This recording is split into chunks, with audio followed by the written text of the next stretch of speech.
படி பார்த்தீங்கன்னா கோல்டு ஒன்றும் பெரிய மேஜர் டிஃப்ரென்ஸ் இல்லை, கொஞ்சம் கரெக்டாக இருக்குது. ரொம்ப கரெக்ட் ஆகலை, திரும்பி இன்க்ரீஸும் ஆகுது. லாஸ்ட் வீடியோவில் நான் சொல்லியிருப்பேன், நீங்கள் பார்த்தீங்கன்னா கோல்டு வந்து இதே மாதிரி ஃப்ளக்சுவேட் ஆகிருக்கும். உங்களுக்கு நிறைய டைம் கிடைக்கும் வாங்குறதுக்கு. இமீடியட்டாக 1 or 2 வீக்ஸில் நீங்கள் டிசைட் பண்ணணுங்கிற அவசியம் இல்லை, உங்களுக்கு டைம் இருக்க போகுது.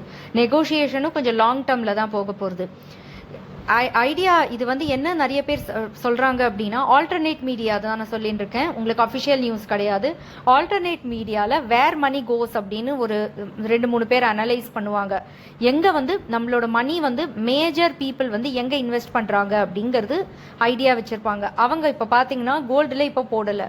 என்ன ஐடியா அவங்களுக்கு இருக்குன்னா, கோல்டு ஒரு கிராஷ் வரும், அப்போ நம்ம எல்லா ஃபண்டும் போடலாங்கிற ஒரு ஐடியா வச்சுருப்பாங்க. பட் என்ன ஆல்டர்னேட் மீடியாவும் நம்ம வந்து அதை ஃபுல்லாக நம்பணுங்கிறது கிடையாது.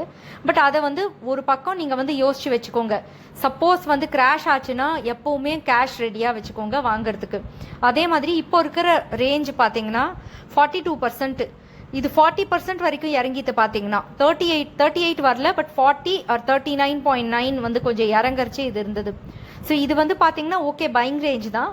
கிராஷ் ஆச்சுன்னா, கிராஷ் ஆனாலும் ரொம்ப டெம்பரரியாக இருக்கும், அதுக்கப்புறம் வந்து பிக்கப் ஆகுங்கிறது தான் என்னோட அபிப்பிராயம்.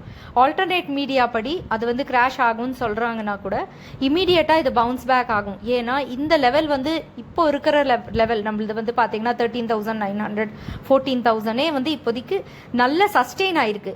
நிறைய நாள் சஸ்டெயின் ஆனாலே அந்த ரேஞ்ச் வந்து கொஞ்சம் இருக்கும், நம்மளுக்கு வந்து அது இம்மீடியட்டாக கீழே இறங்கினாலும் அந்த ரேஞ்சுக்கு இம்மீடியட்டாக வந்துடும். ஸோ இந்த லெவலில் நீங்கள் எதான வாங்கணுன்னா வாங்கலாம், ஆனால் யோசித்து வாங்கலாம், ரொம்ப அவசரப்படணும்னு இல்லை.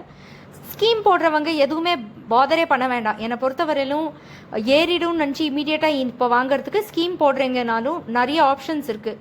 6 months ஸ்கீம்லேயே நீங்கள் வந்து வித்ட்ரா பண்ணுறீங்கனாலும் உங்களுக்கு 50% சேதாரம் கம்மியாகிடுது. உங்களுக்கு கொடுத்த கிஃப்ட்டும் பார்த்தீங்கன்னா உங்களுக்கு அதில் மைனஸ் ஆகாது. நான் ஜிஆர்டி இது சொல்லிட்டு இருக்கேன், வேறு இடத்துலையும் அதே தான் இருக்கும்னு நினைக்கிறேன். ஸோ 50% சேதாரம் கம்மியாயிடும், உங்களுக்கு கோல்டும் வேல்யூவேஷன் வந்துடும். ஸோ அந்த மாதிரி இருக்கிறதுக்கு நீங்கள் 6 months கூட போகலாம். ஆல்மோஸ்ட் பார்த்தீங்கன்னா ஃபஸ்ட்டு 3 months வந்து ஸ்டேபிளாக தான் இருக்கும். ஏறினாலும் 2-3 monthsக்கு அப்புறம் தான் ஏற போகிறது. ஸோ அப்போ உங்களுக்கு இனஃப் டைம் கிடச்சிடும். அதே மாதிரி உங்கள் கையில் இருக்கிறது வந்து நீங்கள் லோனெல்லாம் எடுக்காமல் உங்கள் கையில் இருக்கிறது நீங்கள் நல்லா பிளான் பண்ணி பண்ணுற டைம் இது. சில்வர் பார்த்தீங்கன்னா கரெக்ஷன் ஆயிருக்கு ஆல்ரெடி, உங்களுக்கே தெரியும். ஆனால் சில்வரில் நீங்கள் கீழே பாருங்கள், 101 இயரில் வந்து 129.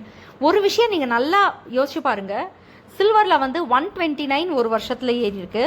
வேறஸ் கோல்டில் பார்த்தீங்கன்னா 42. ஸோ ஆக்சுவலி பார்த்தீங்கன்னா சில்வர்லேருந்து இப்போ கோல்டுக்கு ஷிஃப்ட் பண்ணுறது கூட இட்ஸ் அன் ஐடியல் டைம். ஏன்னா ஒரு வருஷத்தில் வந்து கோல்டு வந்து 42% தான் கொடுத்துருக்கு, பட் சில்வர் பார்த்தீங்கன்னா ஆல்மோஸ்ட் வந்து 129% கொடுத்துருக்கு. ஸோ ஐடியலாக எனக்கு கேட்டால் கோல்டில் இன்வெஸ்ட் பண்ணுறது சில்வரோட பெட்டர் அப்படின்னு தோணுது. நீங்கள் 10% சில்வரில் பண்ணுறீங்கன்னா 90% கோல்டில் பண்ணுங்கள், அது இன்னும் ஐடியலாக இருக்கும். ஆனால் ஒரு விஷயம் நல்லா ஞாபகம் வச்சுக்கோங்க, ஆர்டிஃபிஷியலாக எப்போ கிராஷ் பண்ண ட்ரை பண்ணுறாங்களோ அதுக்கு முன்னாடி ஆர்டிஃபிஷியலாக இன்ஃப்ளேட்டும் பண்ணுவாங்க, கொஞ்சம் மேலே ஏற்றிட்டு தான் கிராஷ் பண்ணுவாங்க. ஸோ அதுவும் நீங்கள் மைண்டில் வச்சுக்கோங்க. ஸோ ரொம்ப முன்னாடி மாதிரி 2-3 வாட்டி இது நடந்திருக்கு, உங்களுக்கே தெரியும், எக்ஸ்பீரியன்ஸும் ஆயிருக்கும். எல்லாம் மேலே எடுத்துன்னு போய் அதுக்கப்புறம் தான் கிராஷ் பண்ண வைப்பாங்க. அந்த மாதிரிக்கு ரொம்ப கேர்ஃபுல்லாக இருங்க. ரொம்ப மேலே பீக்கில் போச்சு அந்த ஆப்பர்ச்சுனிட்டி வந்து செல்லிங்க்கு யூஸ் பண்ணிக்கோங்க. காயின்ஸ் எதான அந்த மாதிரி இருந்ததுன்னா செல் பண்ணிவிட்டு வெயிட் பண்ணுங்கள். செல் பண்ணுறதும் பார்ஷியலாக பண்ணுங்கள், எல்லாம் ஒன் டைம் பண்ணாதீங்க. ஏன்னா அதுக்கு அடுத்து திரும்பி மேலே கொஞ்சம் போச்சுன்னா நீங்கள் செல் பண்ணுறதுக்கு அது யூஸ் ஆகும். எனக்கு கொஞ்சம் சைட் ஸ்லோவாக இருக்குது, ஸோ அதனால் பார்த்தீங்கன்னா லேட்டாக லோட் ஆகுது. பட் இப்போ பார்த்தீங்கன்னா ஃப்ளக்சுவேஷன் நீங்களே, நான் வீடியோ எடுக்கிறதுக்குள்ளே எவ்வளோ ஃப்ளக்சுவேஷன் ஆயிருக்குன்னு நீங்களே பார்த்துக்கலாம்.